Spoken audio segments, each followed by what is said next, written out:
നമസ്കാരം. മലയാളത്തിലെ പ്രിയ നടൻ മോഹൻലാൽ ആശുപത്രിയിൽ. പനിയും ശ്വാസതടസ്സവും നേരിട്ടതിന് പിന്നാലെയാണ് നടനെ ആശുപത്രിയിൽ പ്രവേശിപ്പിച്ചത്. കൊച്ചിയിലെ അമൃത ആശുപത്രിയിൽ ചികിത്സയിലാണ് മോഹൻലാൽ ഇപ്പോൾ.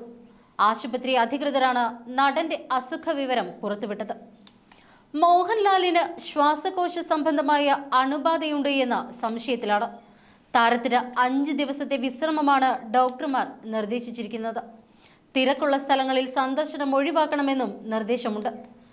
മോഹൻലാൽ സുഖം പ്രാപിച്ചു വരുന്നതായും ആശുപത്രിയിൽ നിന്നുള്ള മെഡിക്കൽ ബുള്ളറ്റിനിൽ പറയുന്നു. പനിയും ശ്വസന സംബന്ധമായ ബുദ്ധിമുട്ടുകളെയും തുടർന്നാണ് മോഹൻലാൽ ചികിത്സ തേടിയിരിക്കുന്നത് എന്നാണ് റിപ്പോർട്ട്. മോഹൻലാൽ ആരോഗ്യം വീണ്ടെടുക്കുകയാണ് എന്ന് ആശുപത്രി അധികൃതർ വ്യക്തമാക്കി.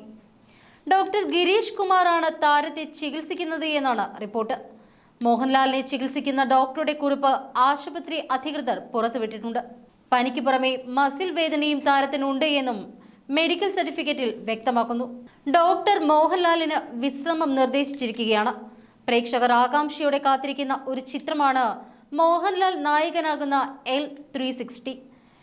L360യുടെ ഓരോ രംഗത്തെക്കുറിച്ചും വലിയ കൗതുകമായിരുന്നു മോഹൻലാലിനെന്ന് സംവിധായകൻ തരുൺ മൂർത്തി വ്യക്തമാക്കിയിരുന്നു. കഥ കേട്ടപ്പോൾ തന്നെ ആവേശഭരിതനായി എന്നാണ് മോഹൻലാൽ പറഞ്ഞത് എന്നും ചർച്ചയായ L360യുടെ സംവിധായകൻ തരുൺ മൂർത്തി വെളിപ്പെടുത്തി. L360 വൈകാതെ തന്നെ തുടങ്ങാൻ മോഹൻലാൽ നിർദ്ദേശിച്ചതിനാലാണ് ഏപ്രിലിൽ ചിത്രീകരണം നടത്താൻ തീരുമാനിച്ചത് എന്നും തരുൺ മൂർത്തി നേരത്തെ വെളിപ്പെടുത്തിയിരുന്നു. മോഹൻലാലിനെ നായകനാക്കിക്കൊണ്ട് രജപുത്ര നിർമ്മിക്കുന്ന ചിത്രമാണ് L360.